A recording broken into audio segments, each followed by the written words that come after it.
all right. I have.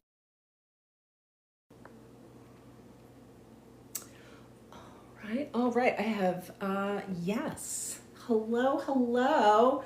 We are discussing, whoops, brain today. Let me see what's going on here. Hi, there we go. This is your brain. These are your nerves in your brain. There are 12 of them. Just trying to find a good angle for me. There we go. So what you're looking at, hello, hello, good morning, hello. My name's Katie. This is a chart from Chinese medicine that I'm going to use to teach you about all of the different nerves in your brain, because we only learn about this one, the vagus nerve. There's 12 of them. And some of these nerves go with parts of the brain that control voluntary movement, and some of them go with parts of the brain that control involuntary movement. Anything that is involuntary, I call automagic, and you cannot override the automagic. You can encourage the automagic, you can challenge it, you can try to change the environment, but anything automagic in our body has to continue on its own or we die. Very simple.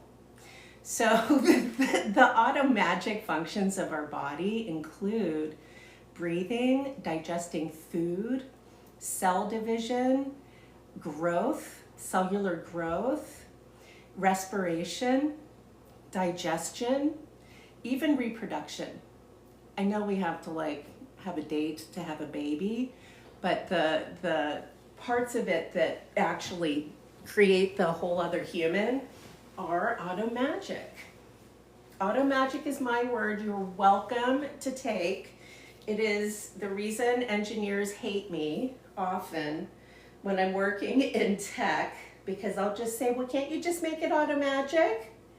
And then they freak out, but then it works anyway. So let's get some music on. Oh, my cats are having a meltdown. If you haven't met my cats yet, they will be melting down. I'm a little bit away from the device that I'm using to stream, so I might not be able to see all of your comments and questions right away. What else? This is going in a book I'm editing right now.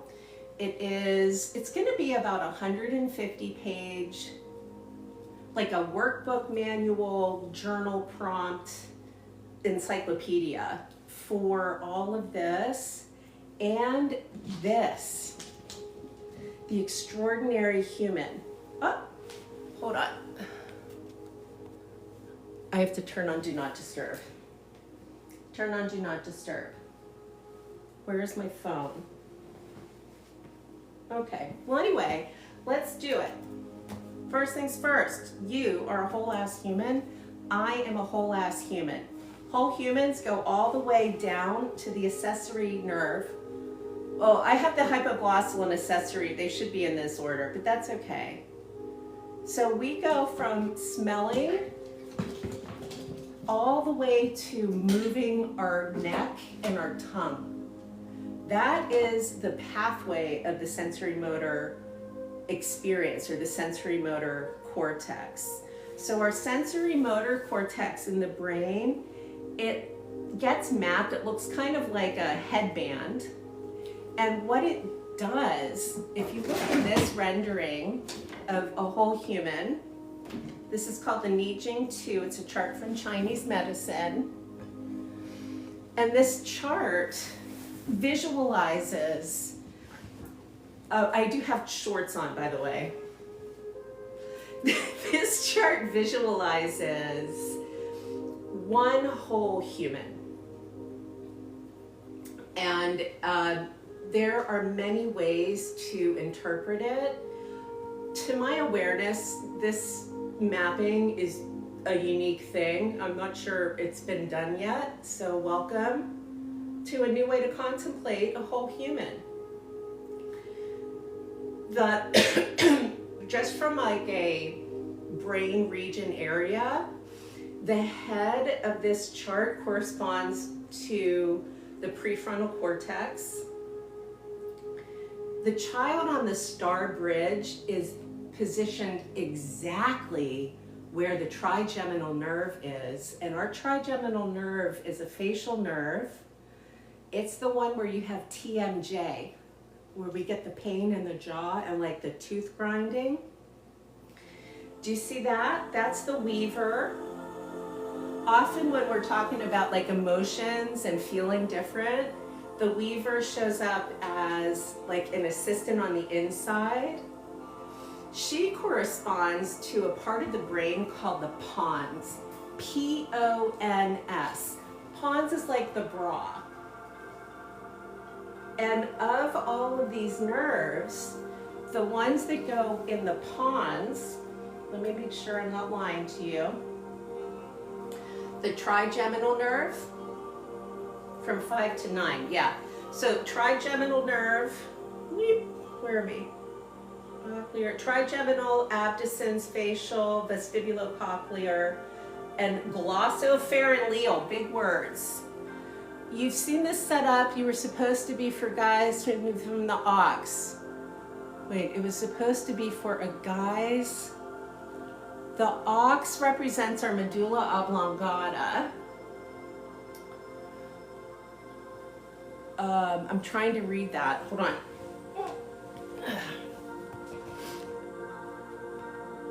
I'm not sure exactly what that means. So let's just look at the mapping that I have and then we can, that's okay if you're not, I mean, I'm not clear. I'm very confused most of the time. And I need to put some food on because I haven't eaten yet today. So just take a look at that picture. Contemplate it. It's like you're looking at a mirror of your brain.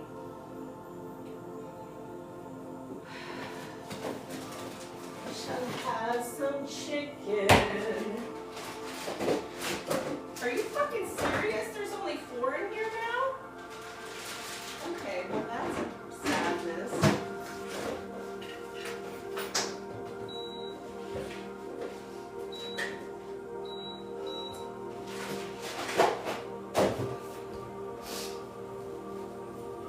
Wow, I just got hit with the increased price. Anyway, okay. So the prefrontal cortex, trigeminal nerve, pons, medulla oblongata, my favorite part of the brain.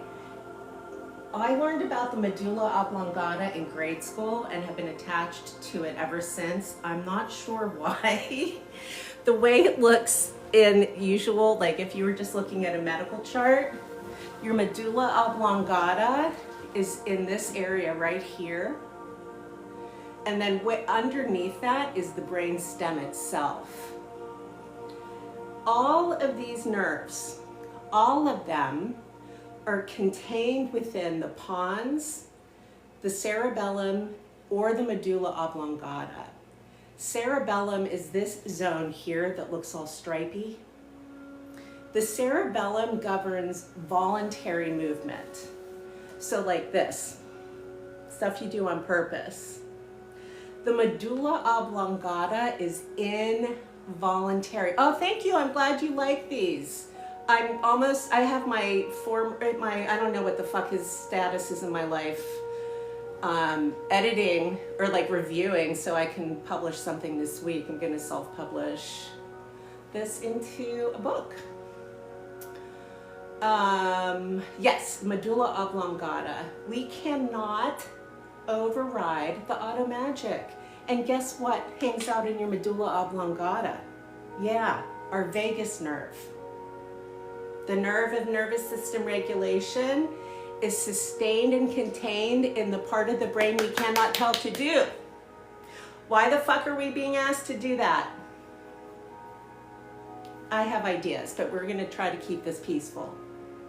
Cerebellum as voluntary movement. Do you see how that has a yin and a yang as little children, as like fraternal twins? So this represents voluntary movement. This represents involuntary movement. This represents the overall context. We're guided in the inner alchemy to concentrate primarily on this earth, not the one all the way down at the base. The way that this chart is translated, it says, fruition relies upon the earth at the central palace, the facial nerve. Facial nerve is one of the nerves involved in what is called social engagement. So if you're familiar at all with polyvagal theory and this idea of nervous system regulation, there's a lot of focus on social engagement. From an evolutionary perspective, social engagement starts to show up with whales and mammals, with the big brain creatures, which we are. But hey, guess what? You and I are not hanging out in the ocean. Also, we are not four-legged creatures. We're two-legged critters. So we have a very different practical relationship to gravity than other animals. Like, just think about it. Like, when a baby is born, a human baby can do nothing. A human baby is essentially a medulla oblongata. It can do all. We are so responsible for care, feeding, protection, health of infant. This is unusual in great apes even. Our babies don't walk right away. Our babies don't hunt for food ever, right? I mean, I guess they can, but they don't really. The way that civilization has occurred.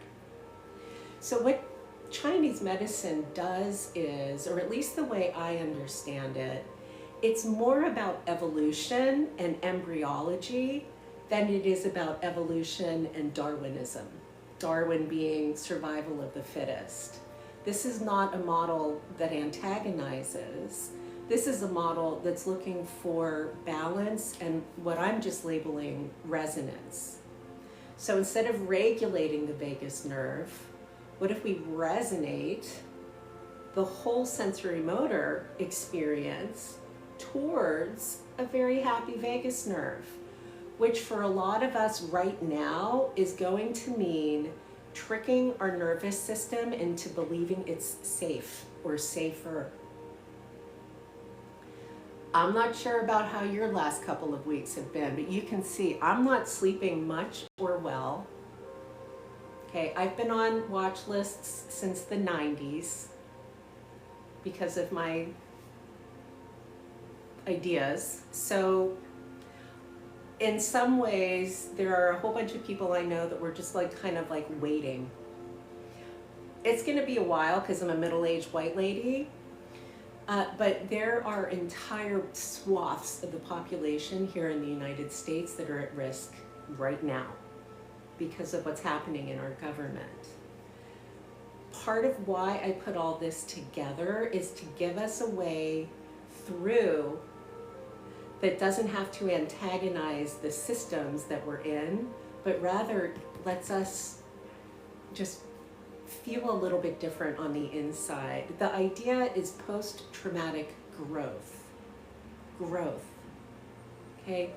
As long as you and I are breathing, we are sentient, we have the potential for growth. Not necessarily the potential for none of this to be bothersome, of course. But our cells are still doing what they're doing. Belly is doing what the belly is doing. Eyes do what the eye. All of this is still doing what it does. The less secure we feel at the base, the more challenging it is to navigate from the top. So top down, bottom up, quite literally. The first cranial nerve is your smell, is the olfactory nerve. Olfactory nerve corresponds to the metal element in China. Smell corresponds to metal. Metal is unique in Chinese cosmology and in this alchemy. Most other systems are going to show up with ether or air. And I will tell you, I cannot do these mappings outside of Chinese medicine because of the metal element. Very specifically, I'm currently of the belief this is why I survived my stroke in 2019, is this understanding that I have of the brain. For once I had my stroke, if I tried to regulate my vagus nerve through it, look how much I'm ignoring. Okay, so olfactory, smell, optic, oculomotor, trochlear, those are all eyes. Trigeminal has to do with how we feel in our face. The abducens and facial nerves, those are the two nerves that are the most involved in social engagement. Abducens makes our eyes do this. Facial makes our face do that. The polyvagal theory, which centers the vagus nerve, obligates you and me to smile and respond to our environment such that an outside observer can say, oh yes, that is signaling. And this outside observer is typically measuring our eye movement and our heart rate variability. How do I feel about duality? Duality is non-binary. That's how I feel about it. I actually have some art I can show you.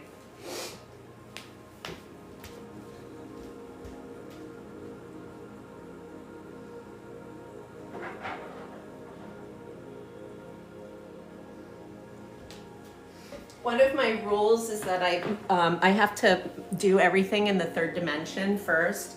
So this is a treatment of the 5 elements called Duality is Non-Binary. Made it a couple years ago. Favorite cause? Woo! Yes!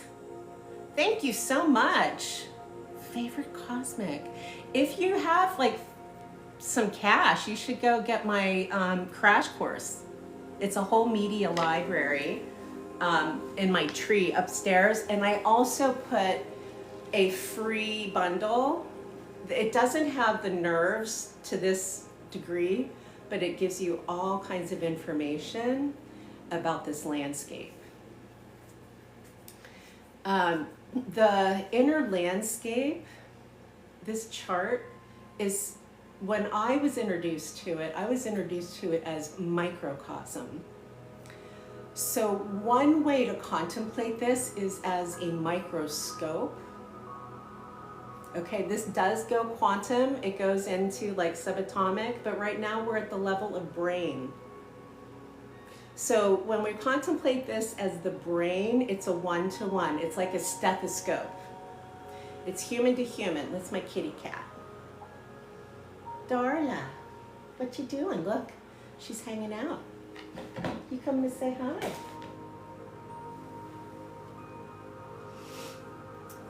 So the first thing that we have in our perceptual awareness, according to this, is our smell. The last is not the accessory nerve. It's actually the hypoglossal. I don't know why I fucked that up. The hypoglossal nerve is the nerve of swallowing and tongue movement. Okay, the accessory nerve is the one that helps our neck move. Do you see how they're trumped by the vagus nerve? So the vagus nerve leaves our brain and goes into all of their major organs in our bodies. Heart, spleen, stomach, digestive system. It's called the wandering nerve. That's one of the ways that the vagus nerve is described.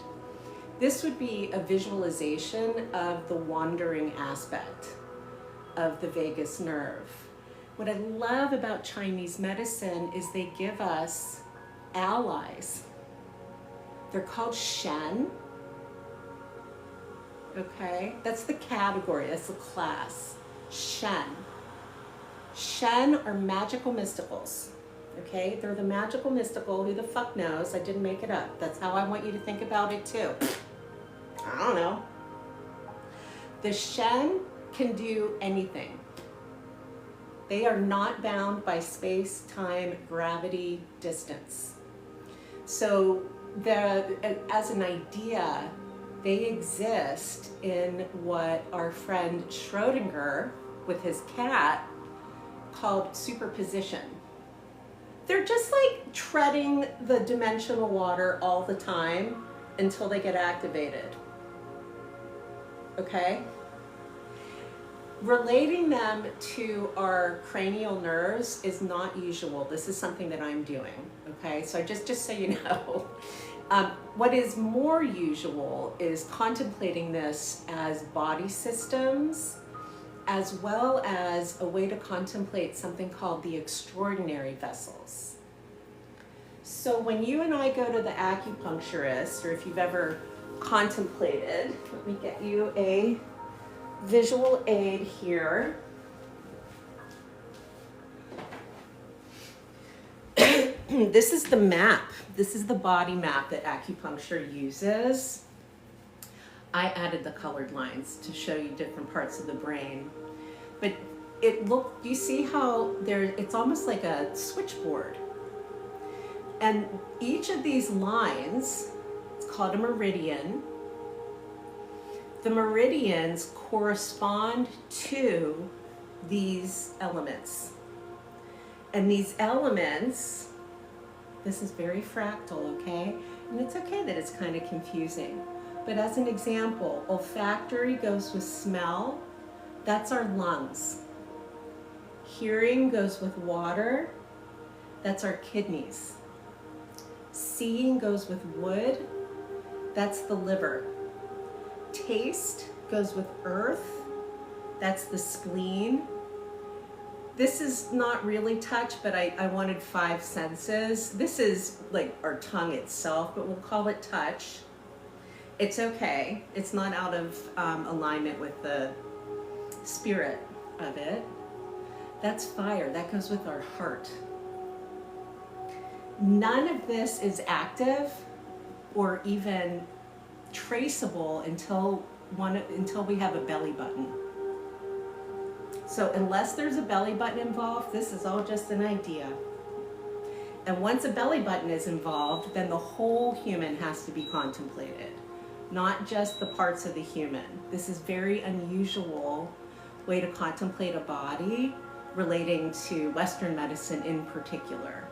Western medicine obligates measurement and precision. So does the scientific method. So does physics. This is why they're so fucking confused all the time. Okay? And I'm saying that you contemplate existence being the same. Yes. So when the planet was hit by the comet that is COVID-19 and had a disruption in both taste and smell, that fucked up the totality of these pathways for folks, the totality. Didn't fuck up the nerves, it fucked up the pathways. It made everything confused. We need smell. This artwork is of the human body. It is not my artwork. It's called the Neijing Tu, Neijingtu,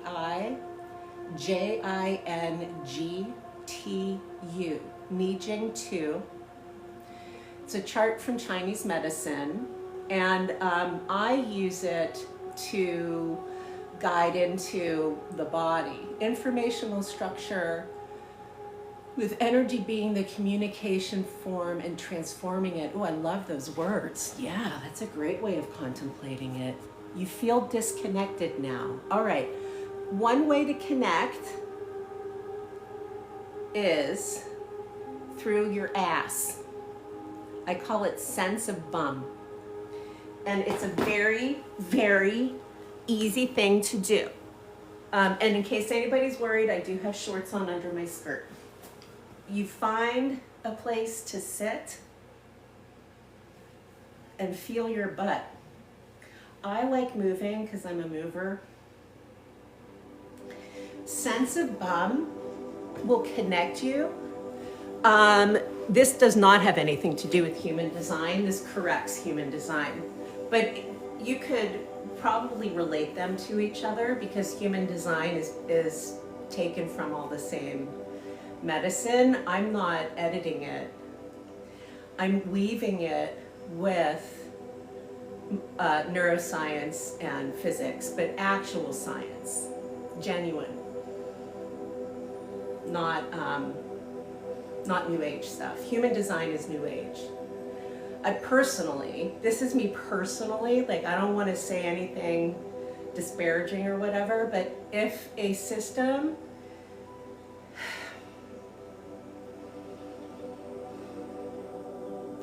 rebranding things as a white person is wrong. Straight up. And what human design did, what Carl Jung did, they rebranded Taoism. I don't know the human design guy, so I don't want to like say anything about him personally. But I want you to contemplate deeply that if this is your nervous system, and I was to put something on top of this to say this is what this means, this is what that means, that's like programming your nervous system. You follow the scientific method, whitewashing of holistic medicine was a tragedy. Yeah. So I designed this as though the global slave trade never happened. So there's no psychiatry in here. I had to pivot to physics. So there's physics, thermodynamics, art, cognitive science, and neuroscience. I have a big brain. I've been contemplating some of this stuff, just so you know. I read my first theoretical physics book when I was like 13. I'm 55. So I've been with a lot of these ideas most of my life. You love physics, excellent. That's fantastic. Down at the base here, we have Newtonian physics. In the middle, we have relativity.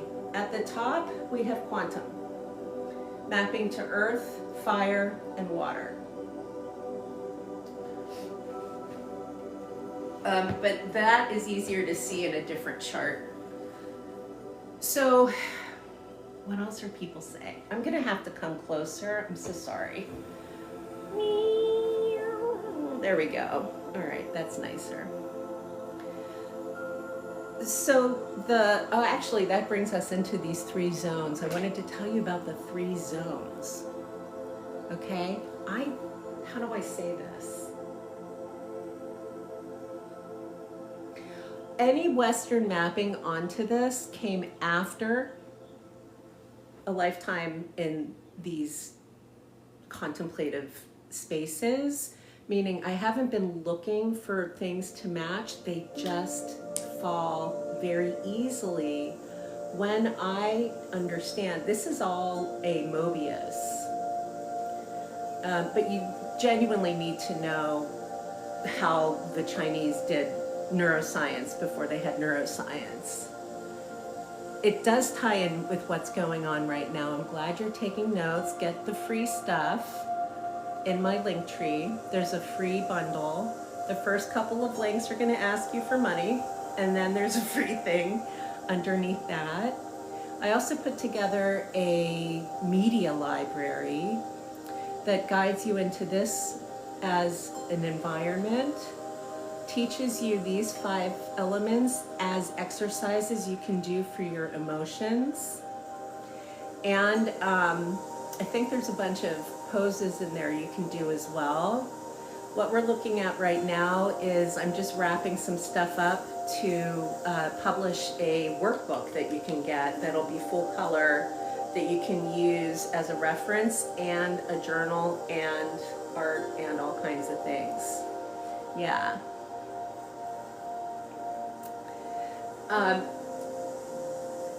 Hold on, let me get the, I don't have any power going to my thing right now. Power. Ooh, and also, I need a tissue. One moment. Do I have food ready to go also? Yes.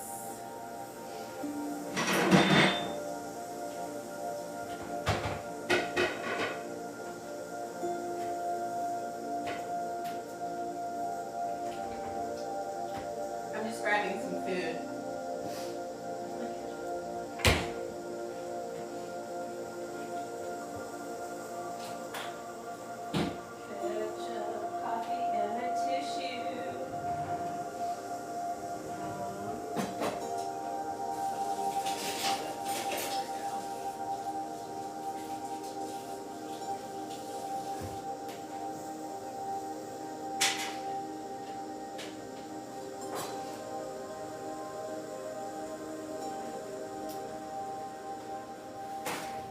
All right, time for lunch.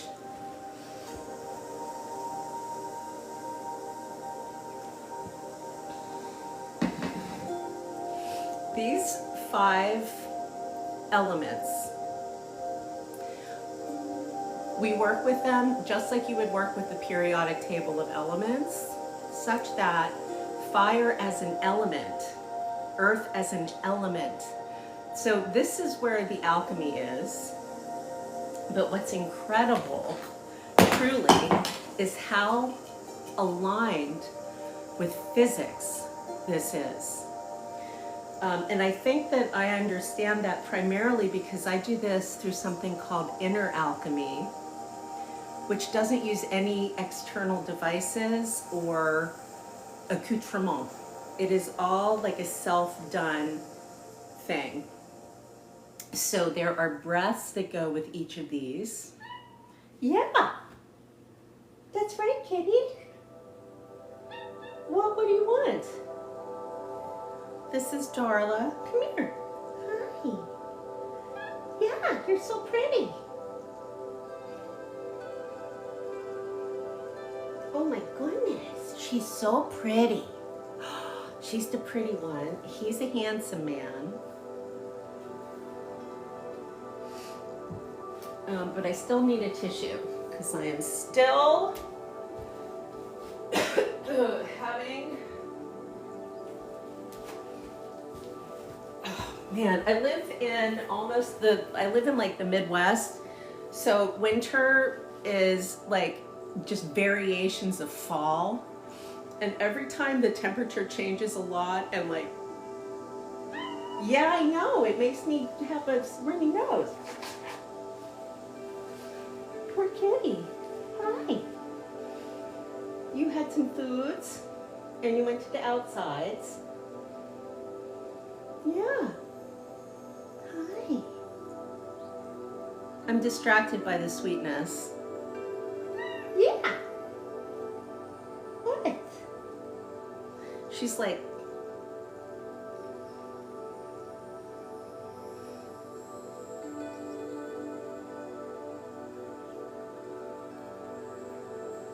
if you have an animal, now's the time to pet and love on them, because that's what we're doing, huh? Yeah, did you come up and you just want some loves? Okay, I need to eat a little bit. We're gonna like hang out here with these nerves. So the entities are called Shen. A Shen is a Shen as soon as you and I invoke it for our benefit. So, as it relates to our nerves, this is the olfactory nerve. Lao Tzu. He's like the wise old man. This is our optic nerve. It's called mapping. It's a way of organizing information in a standard way such that we can see the associations without having things have to be the same. It is, it's like when you go to the library and how books are organized. Yeah. So I've done all of this based on biologic classification and psycholinguistics. There are a whole bunch of ways to do this. Polyvagal theory does it based on how you and I behave. What? What? Can you all hear her? She's like, Wee! What do you want? I opened up the door. Do you want water? All right, let's give her some water. I'll be right back. Come on. Come on, let's have some water. Here we go. Oh, all right, she found it.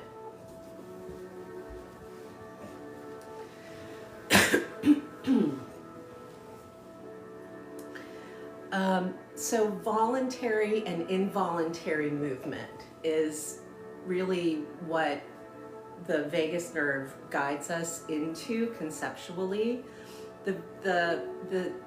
These nerves, the cranial nerves, they do leave the brain, like they're not going into the spine, but they go through the bottom of the brain, through the brain stem.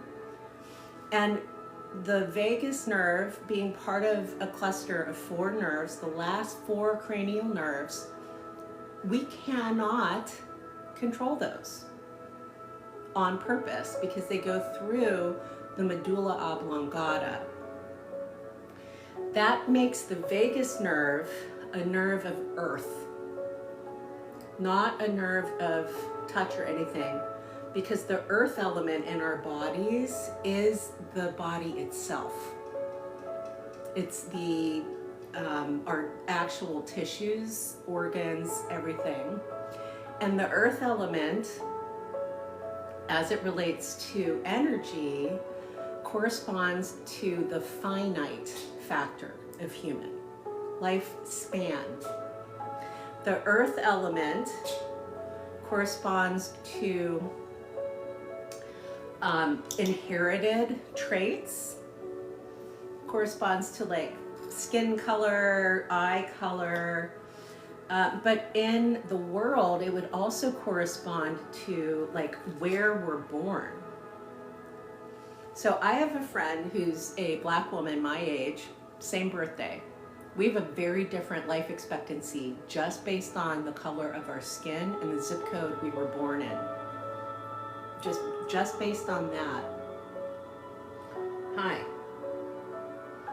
This is Darla.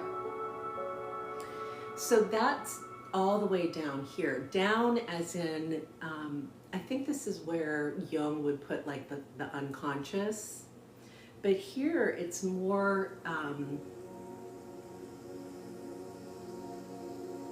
Hi. Do you want some of this? Do you want a little piece of that? She's so cute. There, have a little piece of that. Oh my goodness. Yeah, where'd it go?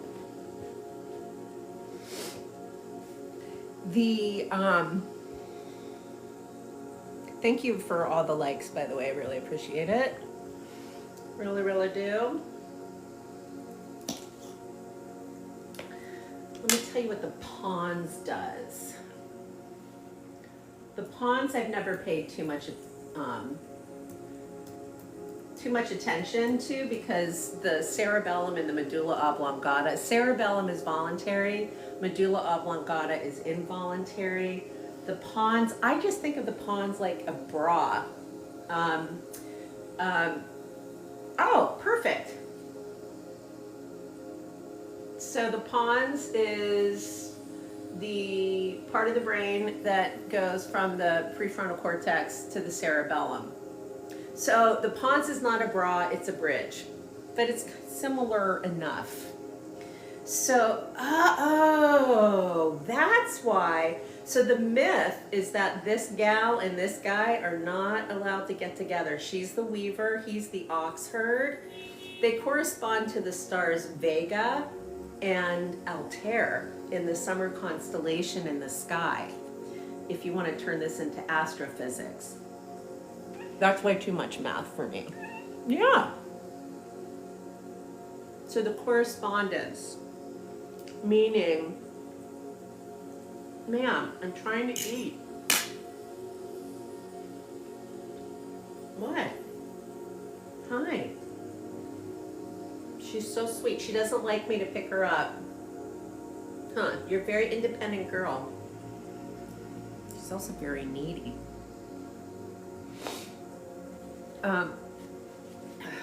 What else? What else? What else? I'm just so excited I fucking finally finished mapping the sensory motor cortex. This has been a couple of years that I've been doing this. The alchemy, like as when scholars are writing about internal alchemy, there is a lot of speculation. The full chart of this has all kinds of hints and references and implications that if I was a Chinese medicine practitioner, like an acupuncturist, because I don't do anything invasive, but if I was doing invasive medicine, I would be contemplating this as an expression of what are called the extraordinary vessels. So we're just gonna like forget these, because the nerves are vessels as well. The extraordinary vessels are meridians, like these lines. There are 8 of them, okay? They protect us when we're in vitro, when we're gestating as little babies. So the extraordinary vessels correspond to the energy of the placenta and the umbilical cord. This is all fact, okay? We don't have any, again, we don't have any of this unless and until we have a belly button and we're sentient. So this is a model for sentience, not for life. Consciousness. And the line that this represents is this line here, this blue line. Okay, in our brain, this is the part that makes our hemispheres go, right and left hemisphere. There's a cluster of nerves deep in the brain called the corpus callosum, which is the other part of the brain I have been fascinated with and attached to since I was a child.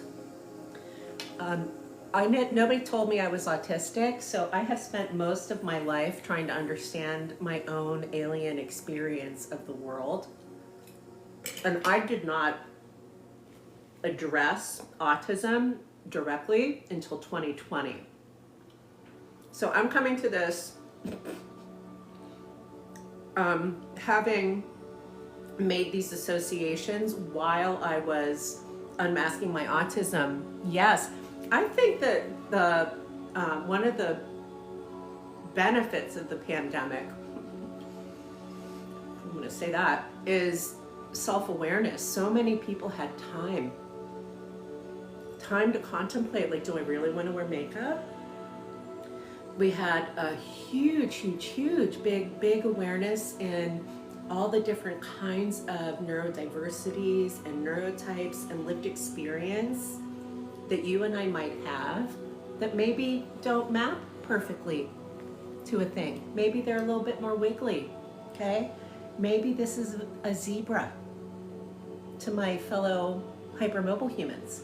Okay, this is a zebra, this is a horse. All of Western medicine needs this chart, not this one.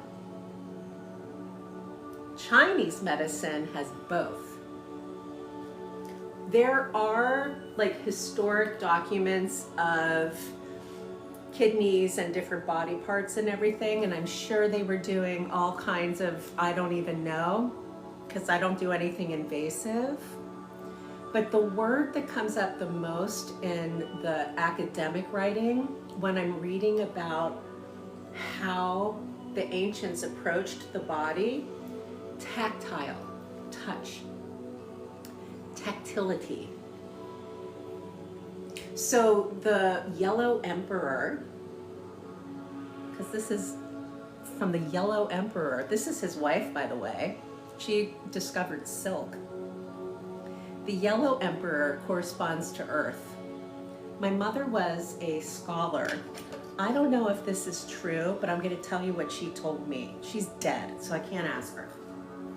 But what she told me, oh, and by the way, I introduced her to her thesis advisor, okay? I was here first, Mom. Just because Mom finished her PhD and I had cancer instead, we just have to like acknowledge the Sue. My mother told me that, first of all, a lot of these historic figures are legends. Yellow Emperor may or may not have existed. You can't know for sure. Lao Tzu may or may not. It's like the Bible, like who knows for sure? It was so long ago. So what I learned from my mother is that the Yellow Emperor declared what North is. And that somehow historically, the cardinal directions were determined by the position of the emperor, not the position of the stars. And I was like, what a jerk. That's ballsy. And then I learned, do you see how this has the 4 yin and the yang? This earth element only exists externally if I'm contemplating this body, not this body. This body, the earth is you yourself. So this gives primacy to the patient or the person or the practitioner as a whole being who is part of an environment, an external environment. External environment as in the planet, not necessarily even where you live, the whole planet. So the gravity, or like where this all happens, is on Earth, but look at that. That's the Milky Way. That's the child, he's called the child on the star bridge. And that there is the Big Dipper, corresponding to the trigeminal nerve. The 5th nerve, 1, 2, 3, 4, 5, is a 3, trigeminal. So when I saw that this aligns so perfectly, I was like, this makes total sense. All of our cranial nerves are in pairs, but you and I exist in 3 dimensions, not 2. When we measure something, length, width, height, if I want to know the volume of something, I need 3 measurements, not 2. The trigeminal nerve, one way to contemplate it is the nerve of humanity. It's just a way to think about it. You don't have to, it's a way to think about it. And so it's the nerve, to my mind, the nerve of like the dimension of human, okay? That could be a cow, could have been a Buddha, could have been anything, but they put a child there. They put the next generation in the star bridge. So in your body, the star bridge is the pericardium and the heart. In the body, the child is the thymus gland. So we have a gland. We have a sternum, and then we have a gland called the thymus gland that creates our T cells. If you've ever heard of AIDS, HIV, this is what's attacked with that virus. It attacks the T cells, it attacks this, among other things. But as far as like peacefully contemplating, okay, this says that this child on the star bridge is also reaching for the stars. So as a way to contemplate lineage and time and generations, we're given a nice little place to contemplate it. And it's kind of in suspension. Like we would need to put it down, we'd need to get the kid off the star bridge and down onto the ground.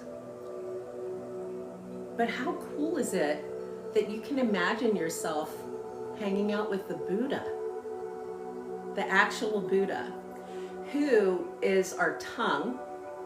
So he really corresponds with this hypoglossal nerve all the way down at the bottom. But if we're just going through the list, smell, optic nerve, seeing.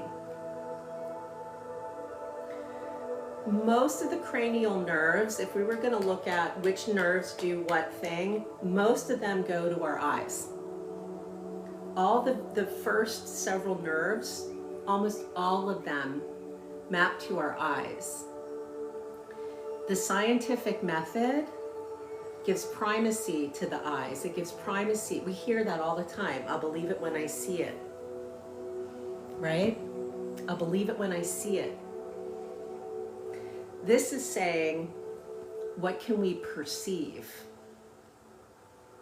Which is not always everything that we can see.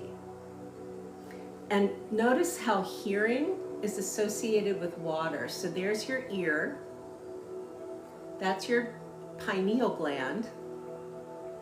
This is where, if you were a baby, right there is where you latch onto a breast to feed.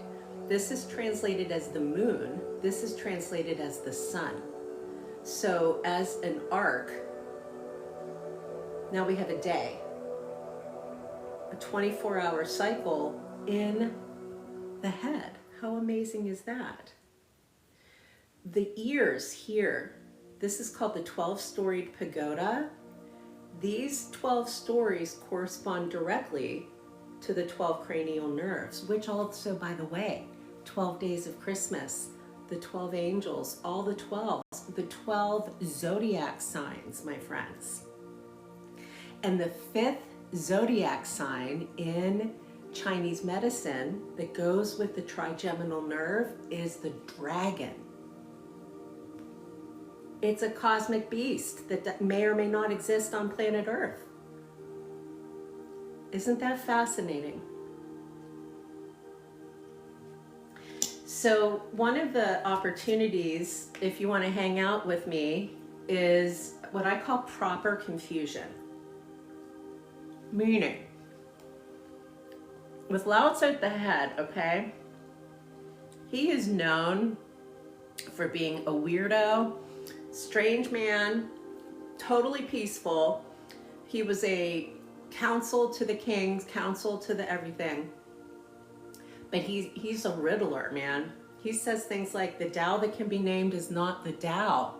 And then he writes all this stuff about it. He says things like, the Tao, how does it go? The Tao gives birth to one, one to two, two to three, three to the 10,000 things. 10,000 what, Lao Tzu? I don't know. So it's about keeping the canopy of the mind. How do you know when you go to a forest and the way the light shines through the trees and it looks like super cosmic, like the angels, and it's really amazing. That's one way to contemplate what Deb Dana calls a glimmer, which is the opposite of a trigger. It's the opposite of a trauma response. A glimmer is like a safety response. As it relates to the neurons themselves, glimmers they're places where our neurons can reach. So if we're dealing with shit like everybody is right now. We have achieved gas chamber if we do this deal with Ecuador. We're not going to be able to regulate each other through this. That's all I know for sure. But I can say that to resonate means that we're keeping the trees moving instead of looking for just a snapshot or like a selfie of us in the environment. That this is a fluid environment. It's also open. So it matters that there's no, like the spine creates a boundary, but there's no boundary in the front. So Chinese medicine contemplates the human as an open system, not a closed system. The pivot, the change, is this idea of homeostasis, which is like perfect balance. Perfect balance. That's what our cells are looking for. That's what the nerves are looking for, if they have a sentient aspect. But as an open system, we are tuned to something called homeoresis, which I didn't fucking even know existed as a word until last year, and I'm angry about it because I built fucking Yahoo from the ground up as a neural network. I should know what that word is. Homeoresis is the Gaia hypothesis. Homeoresis is the physics and the neuroscience term for systems, open or complex systems that are moving towards or experiencing balance as open and complex systems. Think about it like surfing giant waves. The open and complex system, though, we're going to protect the vagus nerve. We're going to protect the medulla oblongata. We're going to protect the parts of us that are automagic. So rather than saying, hey, vagus nerve, hey, ox, you do this, we're going to contemplate around it. And then where the vagus nerve goes into the body, now we can associate it with organs. Heart, spleen, lungs, kidneys, liver. I will tell you personally, I understand sight and hearing the other way.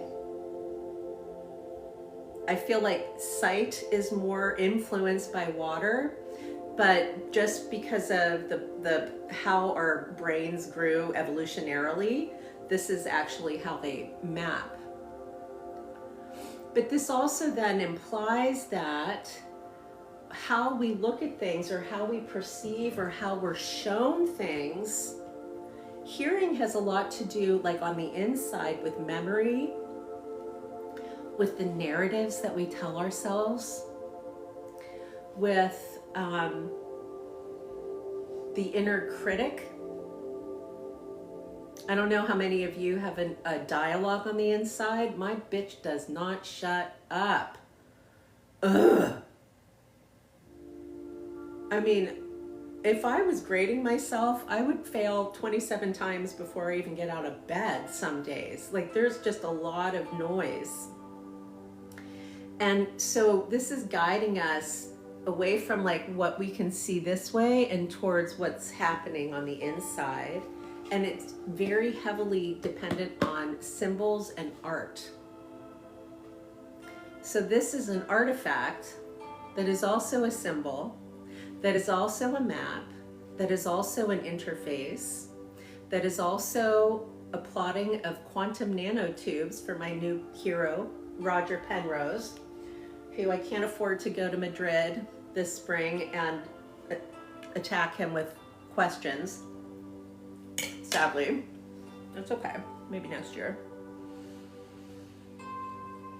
But I encourage you, when you hear something like regulate your nervous system or regulate the vagus nerve. What the fuck does that mean? How are you shown what regulated nervous system is? We're shown the current dominant paradigm puts us on a ladder. There's no fucking ladder in the brain. Okay, our brain is, it's like, it started with one seed. There are 3 main stems corresponding to the transverse, coronal, and sagittal axes. And then those stems have, and so like, I feel like if you could like, how do I say it? I understand neurons growing as like the inverse of a geodesic dome opening, because our skull keeps the brain from expanding beyond a certain space, but it's folding in on itself. And as long as we're alive, the neurons can grow. They can create new pathways. It's called neuroplasticity. In the experience of stress and trauma, some of that gets either disrupted, delayed, or stopped. If you've ever experienced hypervigilance, eyes tend to get fixed. This gets fixed. It's like, or at least that's my hypervigilance. I don't know what yours is like. Yeah. Let's have a little bit more food. So seeing is, oh, that's why. Because there's so many nerves for seeing. Wood is very much, it's like plants. So that's fascinating. So that makes sense. And then hearing is all the way down here. Relating doesn't really start until you get to the facial nerve, the one that helps us smile. The first tantric practice of this system is called the inner smile. And you practice it by bringing the tip of your tongue to the ridge behind your upper teeth and smiling. That's it. That alone connects these 2 lines here. These are the big main fascial lines that we get from mom and dad.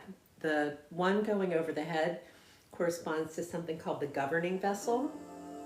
And the one that goes to your bottom lip is the conception. Conception. Babies, governing.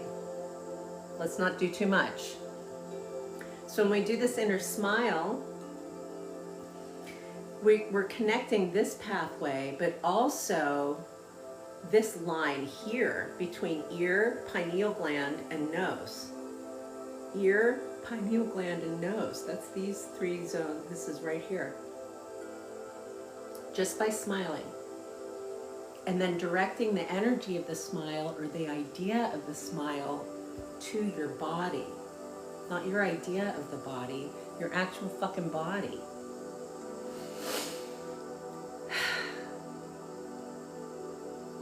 To the belly, to the heart, to the head, to whatever, to the pain.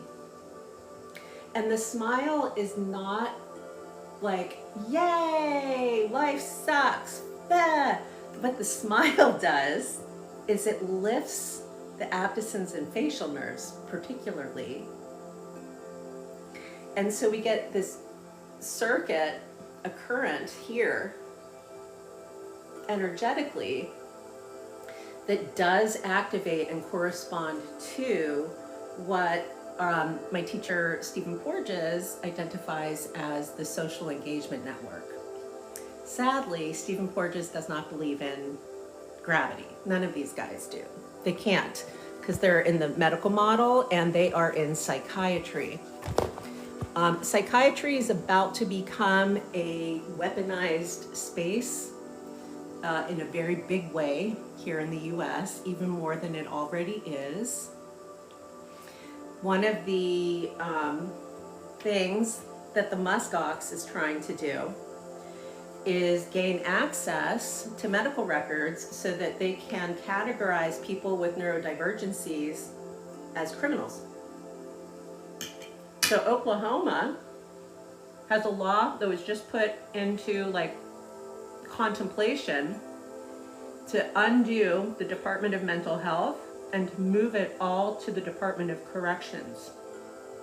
The Department of Corrections is the base. Mental health is the head. That's really scary. I mean, it's kind of what happens anyway, because at least in the US, we separate psychiatry from medicine. But if there's no way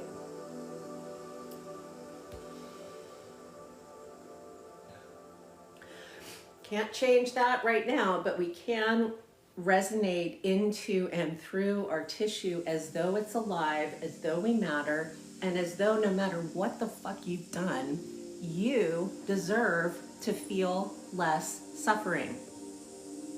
All compassion is a desire for less suffering. A desire for less. Compassion happens at the base. This again, this ox here from our, like this nerve progression, the ox is the vagus nerve. That again corresponds to the earth element in the body. When you and I experience stress or trauma, the impact is to the earth. Meaning, as a metaphor, how do I want to say this? The earth would be like the environment around the nerves, the myelin sheaths. The earth would be our connective tissue, our fascia, that contains the nerves that are the pain pathways of the body. The earth would be whether or not and how mobile your body is. So like when I had my stroke and I couldn't walk,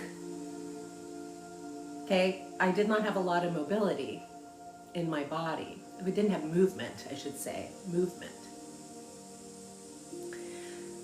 When water freezes, it floats. Okay, when water freezes, it floats. So water has this strange thing of behaving differently than other compounds on planet Earth, and it is the reason that you and I even exist. If water didn't float when it's frozen, fish wouldn't survive the winter under frozen water to have evolved into us. So the result of the energetic result of a trauma response is everything from your facial nerve down is impacted, as far as what you and I might be able to see from the outside to another person.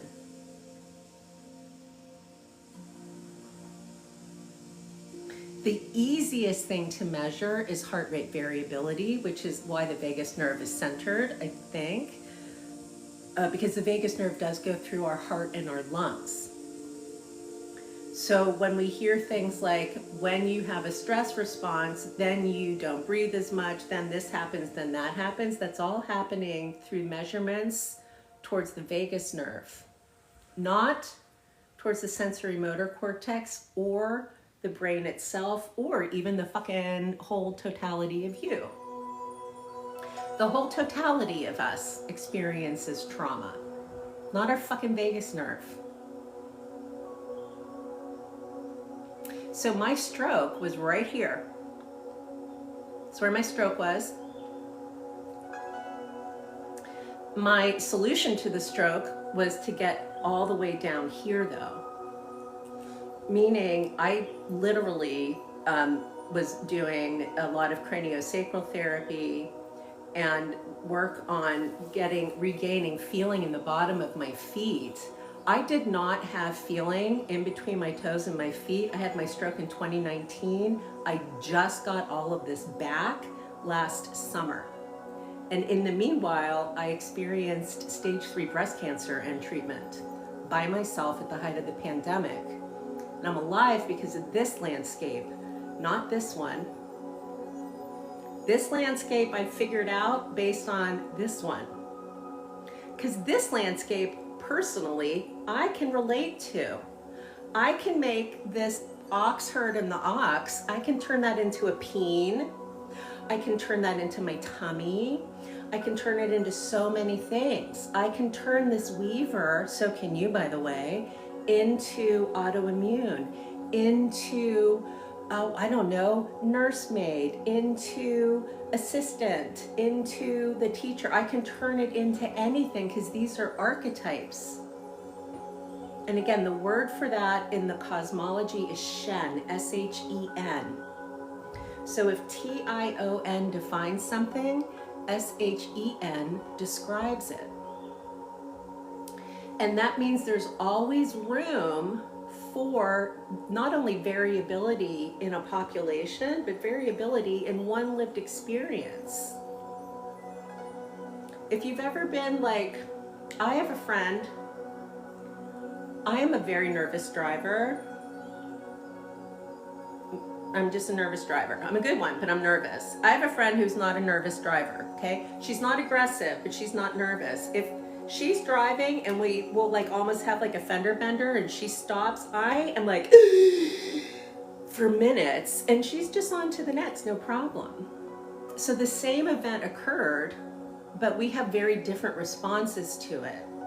That's in this charting, that's occurring here at the child on the star bridge. Again, fully aligned with our trigeminal nerve. That's the nerve of teeth grinding. That's the nerve of like freaking out. It's the nerve of the worst pain a human can experience, trigeminal neuralgia. Oh my God. There's a creator on TikTok who's dealing with ocular neuralgia, with her eye nerves being in pain.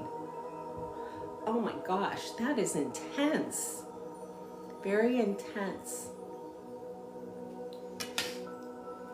Oh my goodness, I wish you could see my little kitty cat all sleeping next to me, so sweet.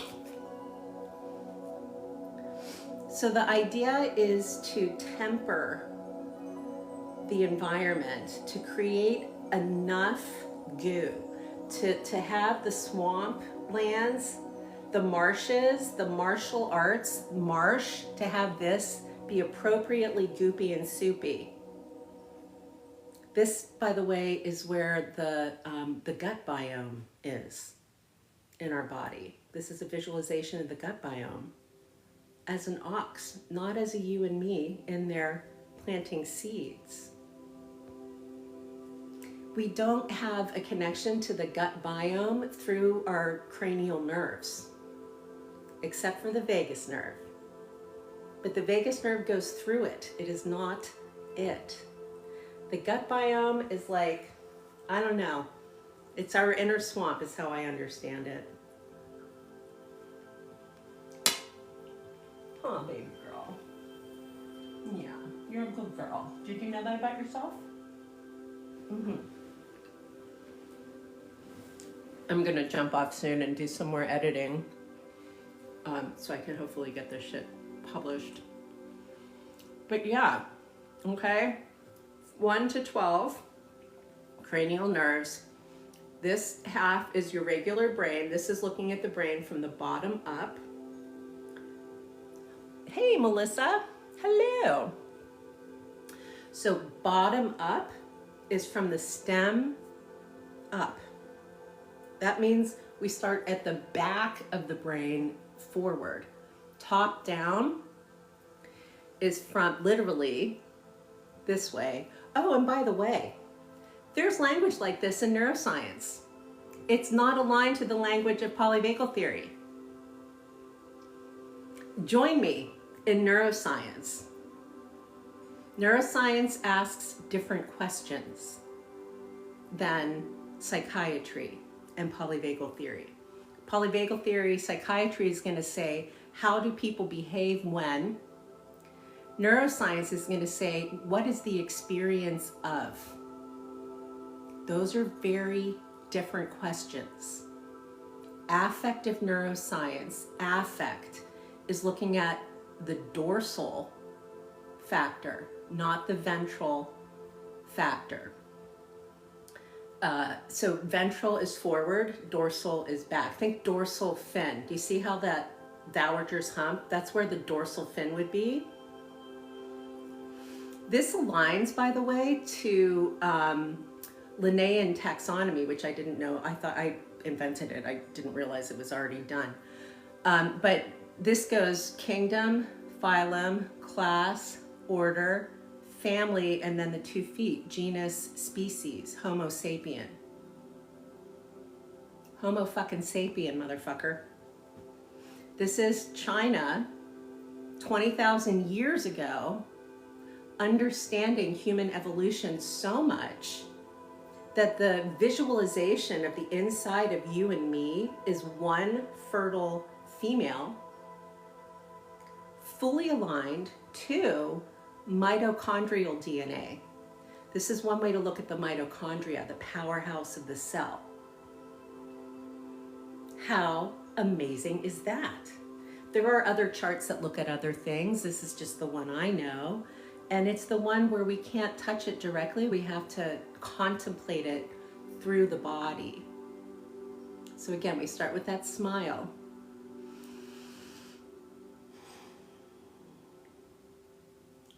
And then if you're familiar with the idea of a drishti from the yoga from India, drishti is the point of focus. It's what we're looking at. The drishti, the point of focus in inner alchemy, is on the inside. So our seeing is the map, well, the way I've mapped it is through the back of the retina, because I'm weird, but it's as though you're looking inside through your retina, which is kind of turns us into magical mysticals. Truly, it's amazing. So if you look at this smell here, okay, that goes with your lungs. On this chart, the lungs would be in between the child and the spine because it's in the back of us. So you can start with this smile. Imagine you're smiling to your lungs. You could also smile to the element. And then the balance, there's an emotional aspect to this related to metal, which has to do with grief and courage. And they're paired, you can't get rid of them. You can't make it go away. So the alchemy, the emotional alchemy, is to tone and tune towards courage with the sound S. Straight up. S. Like steam. Like steamy soup that you can smell. Uh-oh, hold on. That was bad. Norman, what did you just do? What was that? Buddy, you okay?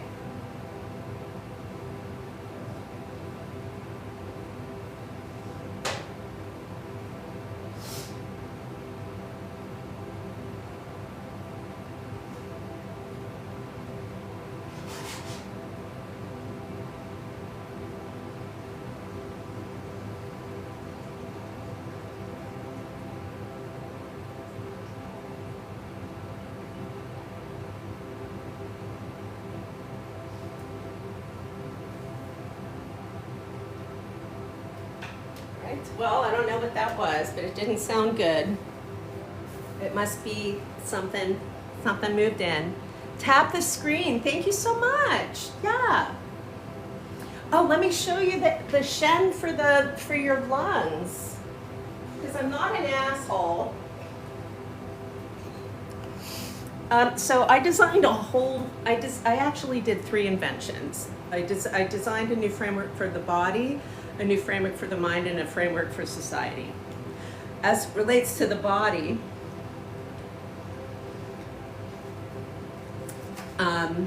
this is a little picture book that you can get on my Linktree, but I would encourage you to wait until I publish the full thing. This is the Shen that has to do with I think this is proprioception. We'll just call her proprioception, S-H-E-N, Shen. So these entities, there are entities for our organs as well. They're not named here, okay? You have to know the secret, because the Tao that can be named is not the Tao. All of this is like substitutes, which from a practical perspective just means invoke the Shen. So like my lungs are never happy anymore because they were already fucked up. They failed me in 2014. I moved to Seattle not knowing, that was 2011, not knowing how bad my allergy is to a very specific mold that happens when plants are in decay. And I was in Seattle, which is a rainforest, and my lungs failed. I could not breathe. My thyroid, which I already had at autoimmune, because this lady thinks that my thyroid's an issue, my TSH was in the 80s, 80. When I had it measured, my doctor was like, how are you standing? I was like, gravity, motherfucker. So they were already messed up, and now it's like all these other things. So rather than making my lungs wrong or making them be bad, my Shen for my lungs is wounded. And the Shen for the lungs is called Po.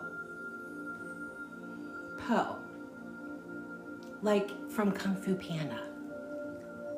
Okay? That's really cool.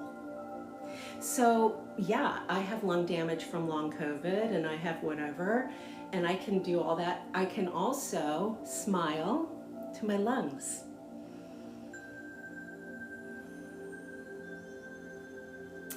The entity that goes with your interoception, nociception. Uh-oh, this thing has fallen apart so much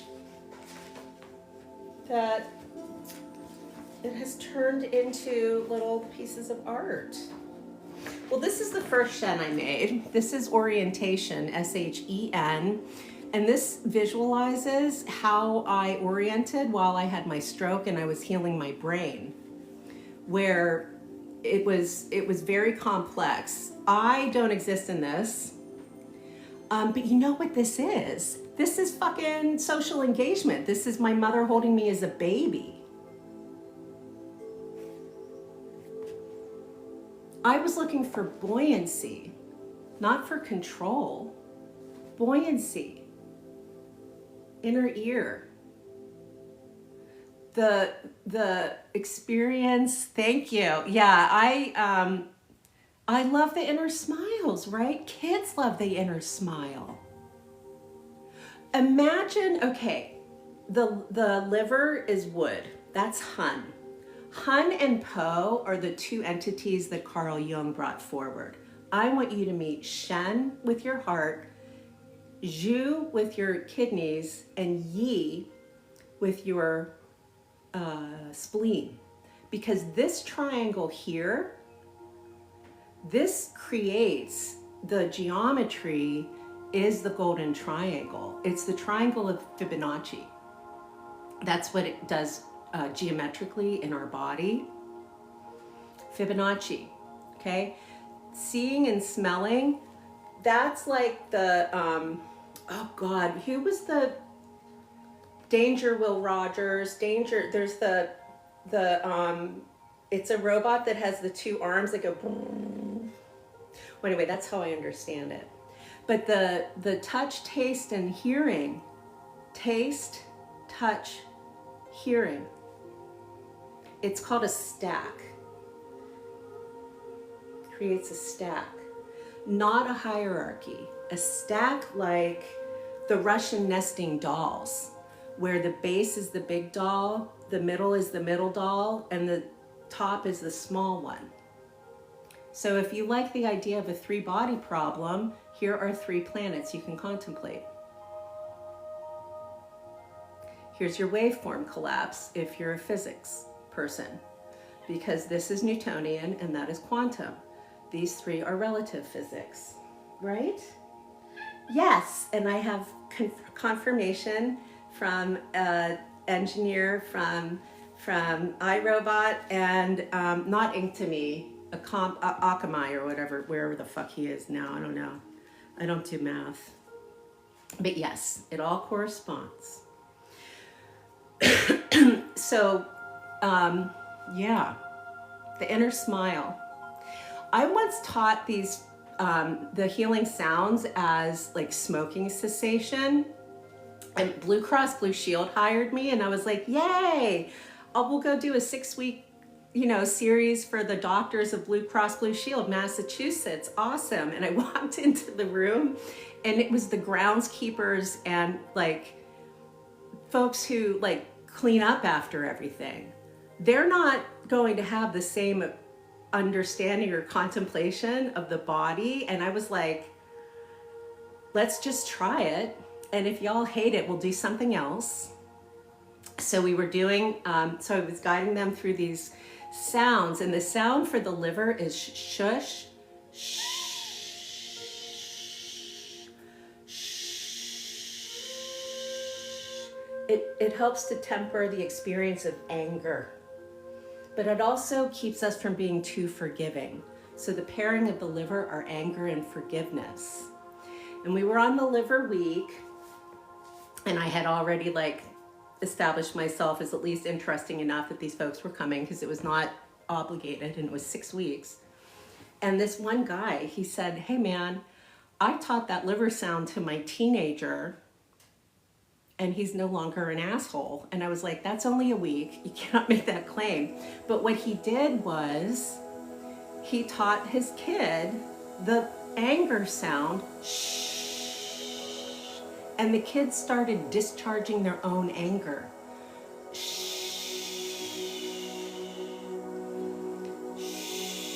Something that this does for me so much. I know I'm hiding all of these nerves. Those again, these are the nerves of your cranial nerves as they align to this chart of your nervous system. But to be able to give young people tools based on reaction and response, so that when we're hearing things about getting your child regulated, and so many, I'm Gen X, like a lot of us have to learn gentle parenting because we were raised by whatever. I don't have kids, but imagine being able to say to your child, is this a liver moment? Is that the hun? Is that the jus? And then you can oh my God, you could turn these into dragons. And so now there's a way to contemplate emotions that is already embodied. And for those of us who experience something called alexithymia, which has to do with being able to identify and label feelings, fuck if I know what the only one I know is shame. That's my gut. My gut is shame. That's the emotion I know. That's the emotion that this child is most attuned to, because I was not recognized as autistic. I was recognized as a prodigy. I was recognized as the golden child. Now I'm the scapegoat, all the archetypes.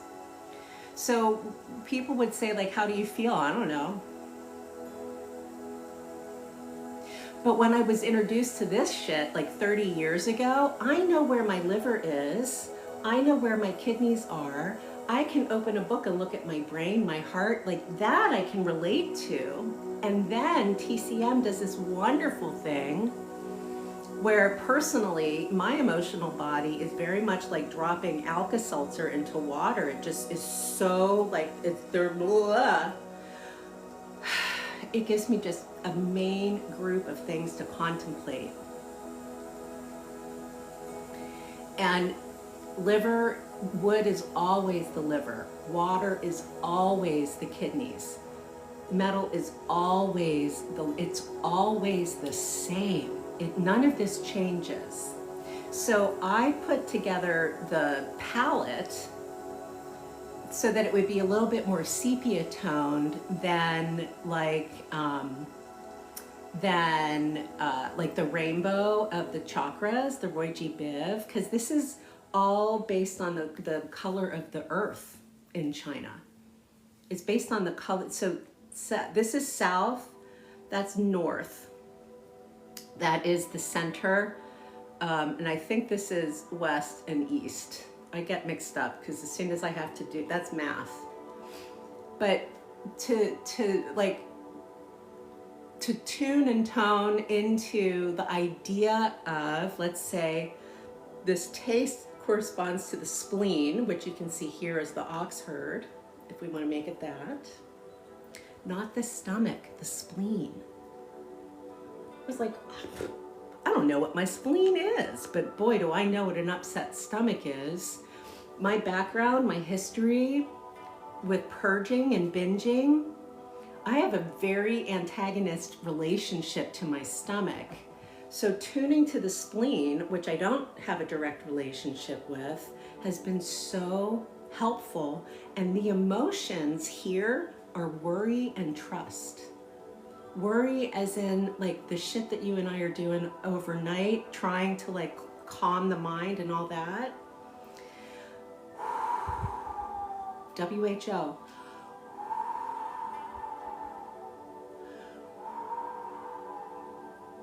Gives me a sound, gives me an idea, my spleen.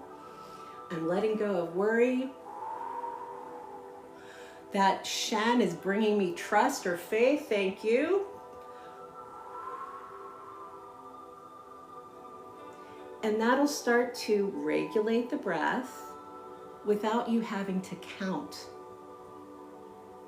So if you've been introduced to this idea of the box breath, where you breathe in for 4, you hold for 4, you breathe out for 4, and you hold, okay? That can be very activating for folks who are experiencing trauma. It can be activating to have to count, to have to hold, to have to sustain. We're always breathing, always. I know sometimes I feel like I forget to breathe, but I'm pretty sure I'm breathing because I'm alive. So tuning to the exhale, or with the hearing, with the kidneys, the sound is chew, chew, like chugga chugga choo choo, chew.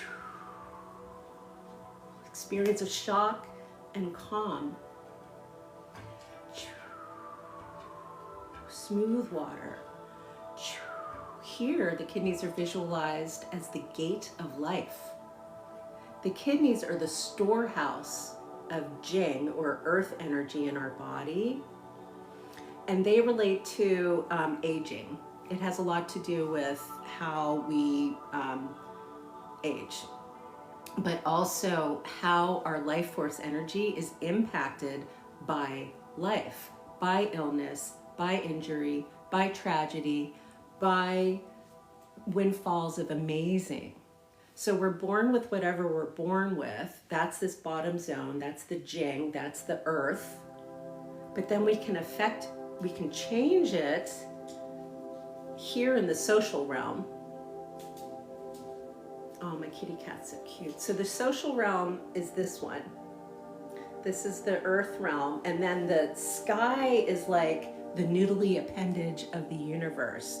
The sky, the heaven is how China discusses it. Earth, heaven, human, all within all within us. Heaven, we have a zone in here called the Crystal Palace.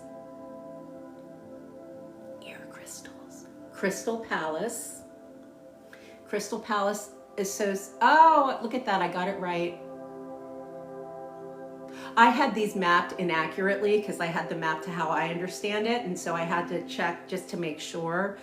And I think I've mentioned before, I flip seeing and hearing. It might be because I have aphantasia, but the vestibulocochlear, okay, that is our 8th cranial nerve. That's the nerve of infinity. Vestibulocochlear has to do with the balance that we experience through our ear, not on or within an environment or on the planet. And it is so complicated. Look at that. We have the jaw, we have your neck, we have this coming into the inner ear. There's your pineal gland. That's called the jade pillow, or the upper jade pass of reality, jade.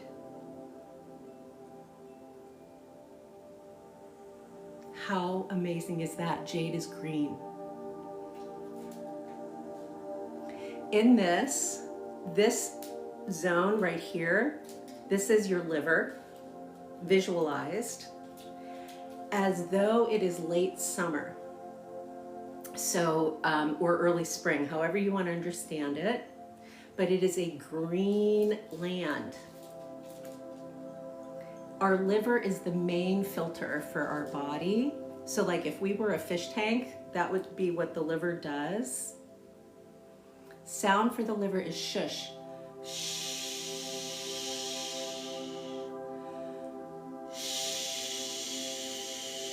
Anger and forgiveness. Shh. And you don't have to feel the anger or feel the forgiveness. You contemplate it. So we create loops, inner loops that are tuning and aligned to these pathways without having to use needles. This alchemy predates acupuncture by thousands of years, some say. This alchemy, I believe, goes back 20,000 years. I'll give you my reasoning in a second. 20,000 years, which is about when China stopped being nomadic and started having agriculture. 20,000 years ago, the constellation that was the most prominent in the sky, so like what the star that would have been the North Star was in the constellation Draco, which is the dragon. And this 5th nerve, trigeminal nerve, the nerve of 3-dimensional human, in Chinese cosmology is the dragon. It's the mythological creature. That is the rat. I don't know all of the 12, but if you start at 1 and go all the way to 12, the 12 zodiac signs of China map to this. The 12 signs, you can also map the 12 regular zodiac signs if you do that kind of contemplation. So again, there's this amazing cosmic thing, but we're also putting it to the body. Not necessarily in, but mapping it to the body. This is all we need to do to be somatic in anything, is put the body first. So I say sense of bum. That was my great contribution. I took the body off the operating table, put it as though the human is alive, and then sense of bum. Everything else is Katie being a brilliant designer and like understanding these mappings. That's all I had to add. And then I had to take out psychiatry, because these concepts, the concept of anger, forgiveness, lust, love, fear, all of that, in psychiatry, they get attached to the concept of sanity, not wellness, sanity. So we have a history in psychology and psychiatry of putting humans in jails, sanatoriums. This only goes back about 150 years. This goes back to the Industrial Revolution. This is before electricity. But so the Industrial Revolution, okay, 20th century, schizoid man, that's where we got like locomotives and trains and shit. So the experience of this as the road got really fast. Suddenly you had ships going across the Atlantic. We had trains going across Europe. We have the fucking Dracula myth coming forward around this time. Beginning of the 20th century, we have the burgeoning very beginnings of working class, a new class of humans, the working class. Not just the proletariat and the whatever. It changed so much that industry influences perception. And one of the industries that came out of the Industrial Revolution is the industry of psychiatry, which, by the way, our buddy Sigmund Freud was really good friends with the man who invented propaganda. He invented it, invented the word, invented the process. I have a master's degree in it, in propaganda from Carnegie Mellon, because I'm not happy with some of these things.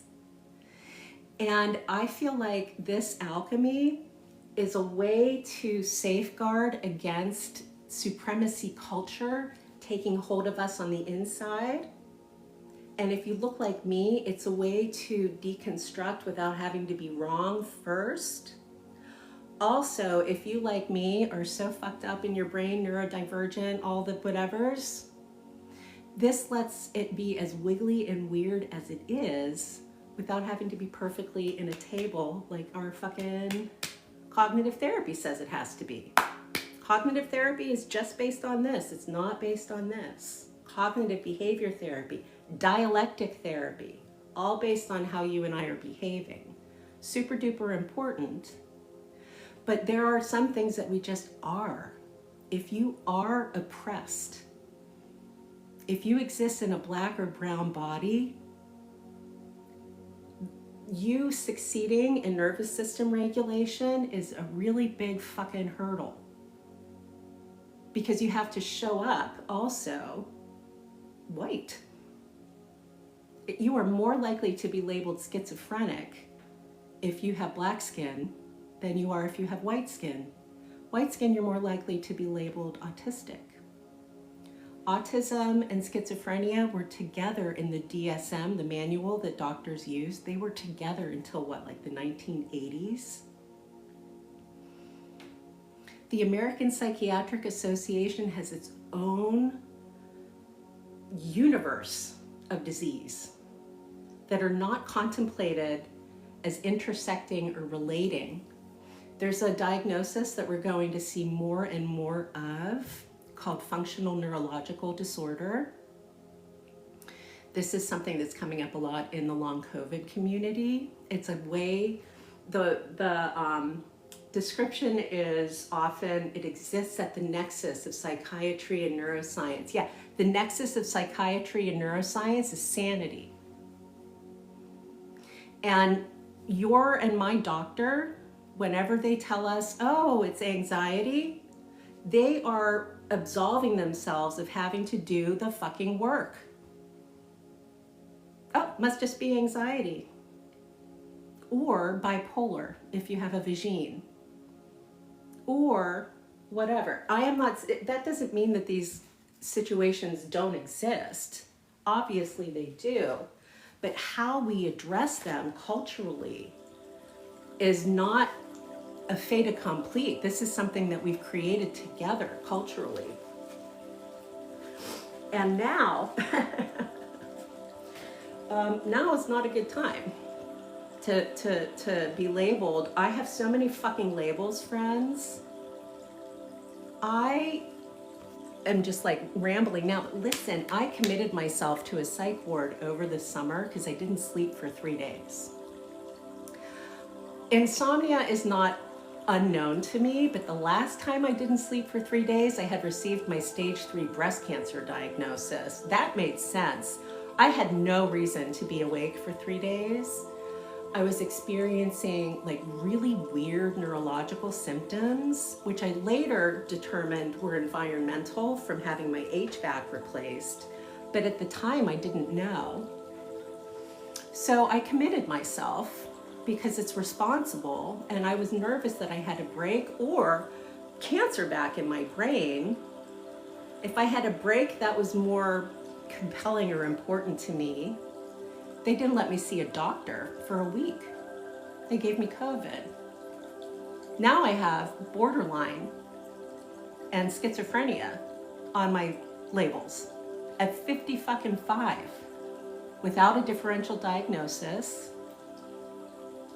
So bad, my primary care, she's like, don't go to the psychiatry in your healthcare. I will write your psych meds. I'm like, thank you so much. The assumption with psychiatry, once you're in an institution, the assumption, the alignment is to the court system, not to the medical system. And so when we get labeled something like functional neurological disorder, and neuroscience, that's a psychiatry thing in the US, then it's addressed through psych meds, not necessarily through functional patterns and contemplating how all of these are relating. It's not good. It's not good. And most of the people who get labeled or diagnosed with FND, of course, are women who historically have either been understudied or ignored, but our understanding, how we understand the body, especially connective tissue, is based on experimenting on living humans that we used to transport across the world with ships. It was an industry. That industry is the soil in which civilization as a concept came to be propagated into society. A civilized nation. Civility. Not compassion, not longevity. Civility. This vestibulocochlear experience having to do with balance and stuff, if you're an oppressed human, you don't have mobility in the world the same way a marginalized human, or even a human who doesn't have to worry about any of that, moves in the world. I was once in a room as a subject matter expert in trauma and neurodivergence with a sex therapist who was teaching psychiatry fellows. And this was before I committed myself. When I committed myself, I did try to meet this man who trained this fucking bitch. Okay, listen. So this guy is we're doing the case studies, and this man, they're discussing a black man who has been in institutions most of his life. He's considered whatever. I'm not saying, I just don't believe any of that shit. Once you're in the institution, you're in jail, there's no such thing. You're captive. But so anyway, so this one psychiatrist was like, this man was caught, I don't know, like touching himself or something. And they were contemplating like withholding dessert and other kinds of pleasant activities from this guy. And this woman, first of all, them, those kind, they, no human at all. And she told these psychiatry fellows, withhold pleasure from this guy until he proves that he can do in certain ways. And I was like, hold on a second here. First of all, none of the science support, I don't, it was, of course, that relationship with the therapist ended that day, but I was not going to let that conversation end without saying something, which was, He's a human first. If he's been in institutions, what he's attuned to is violence. What if, I was like, what if there's just a possibility of maybe for this guy? What if the possibility of maybe helps change his behavior? And this woman said, he's a danger. And I was like, he's already in jail. All you're doing is adding. Then I end up in the same situation as this guy in the forensic ward. They put me with violent criminals. I was like, this is amazing. This is so incredible. I've never been in an environment like this. It was so high control. We were not allowed lids on our water. They kept water in a locked cabinet. Water. Not allowed outside. They kept me 10 days. I have documentation of them, this facility, breaking the Geneva Convention, not even the Patient Bill of Rights. And I met the man, I met the warden. And this man studied the same political science that I've studied. And I was like, how can we study the same political science and I come out with this idea that humans are whole, and you're putting them in he puts people in an isolation room with a shithole. I witnessed, there was one guy who had 4 or 5 pins in his leg. He had been in a gunfight. He was a gangbanger. He had been in a gunfight. The cop won. He had 4 pins in his leg. This place was so disgusting. It was so filthy. Staff, patients, we could not keep it clean. How did this guy not have a MRSA infection? They did not give him proper pain management. I was like, you should be in a hospital. He's like, I know. But I was like, what? Because you're a criminal? Like, what are you going to do? This poor guy, we had several of us would like stay up all night. He shit himself like 3 times. He couldn't get to the bathroom. What kind of a danger is that? And this other woman, skinny white fucking yoga sex therapist, is telling psychiatry fellows to continue to harm. And I was like, I am very much in that category.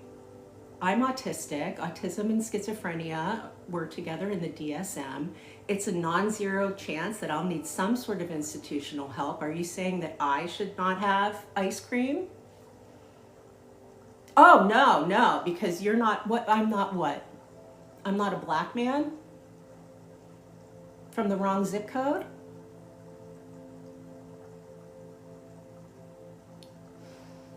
So this inner landscape, at least the way I contemplate it, is everybody fucking deserves to be able to sit on their ass and feel a little bit fucking relaxed. Just a little.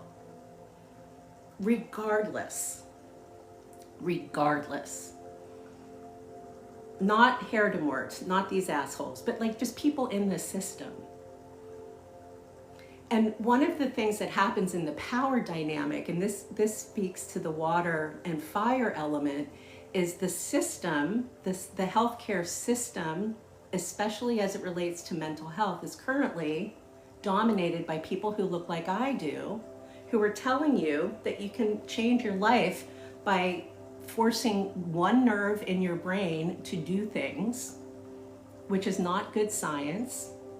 They're being trained by my teachers who are fucking psychiatrists pretending to be neuroscientists. And so now your yoga teacher very likely believes that they understand your nervous system enough to tell you what and how to do without understanding what the linguistics is and how rhetoric works in our brain and how propaganda works. I am here to disrupt that. Okay? I am here because of this element right here, metal. The metal element is the underlying structure of. And in other systems, it gets turned into air. That makes other systems not work. Chinese medicine works because all of these 5 elements are sustained and contained within us already. So we can do this inner alchemy without external tools. So what I did at the psych ward, here I'll show you actually,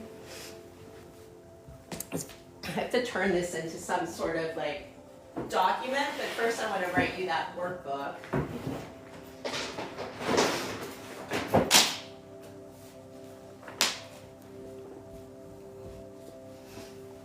As soon as I knew that I didn't have a psychotic break and that it was just I needed a controlled environment and sleep, I set myself to changing the culture. And the way I did that was through something called a meme. This is a meme. A meme is a unit of culture. It's also like an internet thing, but the real definition is a unit of culture. And so I have these coloring pages. First thing I did, when I finally got to I called my best friend to take me in, and she was like, "You don't believe in jail?" And I was like, "I've been up for 3 days." She's like, "Let's get you to the hospital." Then she took forever, and I had to call 911 on myself, and then she tried to stop me from calling 911 because she's like, "You hate cops." And I was like, "You have to go to work. I need to get to the hospital while I can still sign my name." I was just so exhausted. I got there, that was good. And then they kept me in a room under 24-hour surveillance for 3 days, drugging me, as they do a lot of people, I'm sure. There was a woman in the room who was like a walking ghost, and she wasn't speaking. And I just got down on the ground, and they gave me some crayons, and I started coloring. And then she got curious, and I'm looking for some of her things. And we started coloring together, and she went from not speaking, totally collapsed, to she told me her name. She wrote me a little note, which I don't see here, and she told me about some of her abuse. And I was like, "You don't deserve that. You shouldn't have to," and just like having a conversation with her. Then I get up onto the floor, onto the ward again with the gangbangers and the criminals. That's fine with me. And because we're all in jail at this point. There was a kid who very likely would be labeled a sociopath, who very young, like 19, 18, they were giving him Haldol and putting him in isolation. Because he was being, you know how cats do the thing where they like put stuff off the table and it like falls? He was doing that. He was bugging people. And he came out once and I was like, "Stop being an asshole. You're ruining my healing." And he's like, "What do you mean?" And I said, "Look, your brain isn't all the way developed for one thing, and they're giving you Haldol. That's a really hardcore antipsychotic. Does it make you feel like you can understand?" He's like, "No, I feel like that." I said, "Okay, stop being a jerk. Stop aggravating people." I had 3 women removed from the floor while I was there. I'm pretty sure a friend of mine from high school was working, because they would have just moved me, but they probably had us separated. She's a psych nurse. She came and cleaned my house while I was gone. It was amazing.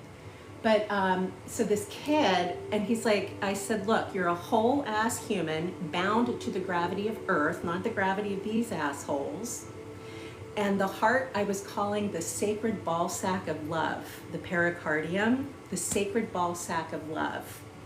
And I taught the smile and the sense of bum, and I said, "Smile to the cosmic ball sack." And his behavior changed, and he stopped being put into isolation, which was really good, because there was another woman on my floor having a hysterical pregnancy who got her period. And the way they addressed that was they put her in the hole. After 17 hours, I was like, "Where is this woman? She's been gone for a day and a half. They didn't feed her. She said it was one of the better places that she's been because she wasn't assaulted. And I was like, this is what psychiatry, this is what going into a psych ward is. If I get brain cancer again, or not at all, it'll be in my bone marrow, but I didn't know. I was like, if I have brain cancer, what do I do? Like, you know, if something happens, this is my option. My option is, it was terrible. So I was just coloring. They thought that I was being oh, here's day 2. I couldn't write. I still couldn't write. Day 2, I was in the being observed. This is my roommates. We colored together.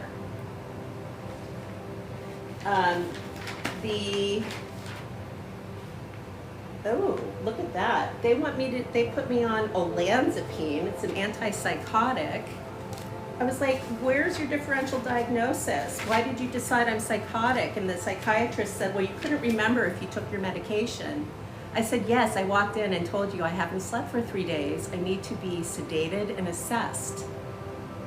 I also signed something saying that a friend of mine she's a doctor, had to affirm any psych med changes, which of course they operated against. But I wanted it to, for sure, to have my signature, not the signature of whoever brought me in, because I was there on purpose. So I was just doing these coloring pages. This is one of the last ones I did. They had these, they were like Crayola water markers, and they were printing out all these pages. This is the first thing I wrote. This was a colleague of mine, and I put this on my door. Isn't she cool? Isn't she pretty? Those are my kitty cats, and that's the colleague. And then other people were coloring this way. I mean, it's all the way that you color, but within a day or two, the whole tone of the floor changed because people weren't antagonizing each other. How is it that little old me can make that change and a fucking entire institution can't? Because I don't have the fallback of putting somebody in a hole or bringing them back from the dead. Look at that. I didn't do that. That's amazing. So, like, if this one's incredible. Isn't that beautiful? I didn't make this one. This was a gift. Psych ward. Teaching gravity. Sacred ball sack of love. What does this say? I am here because this person did this thing. Oh, this is me. Since then, this other person, oh, okay, yeah, this is me doing my thing. And then I was like, I did indeed have a white male cop gallop me in gleefully. I did NLP on the cop who took me in. They probably put me in with the criminals because I faked an age regression. Because I was like, I really want to try to meet the guy who runs the thing, who told this woman to tell psychiatry fellows to abuse. And I did meet him. Look at that. I did that one. Isn't that pretty? I signed these and named them at the end. But they thought that I was OCD or whatever. I was just like, no, I need to work this shit out of my body. And so yes, so this works through something called memetics, M-E-M-E, meme. It makes the art and the artifacts part of the magic, so that we're not in this fucking bullshit, okay? Mind hacks. This is fully based on cognitive behavior therapy, which is like so thousands of times over not effective for the treatment of trauma.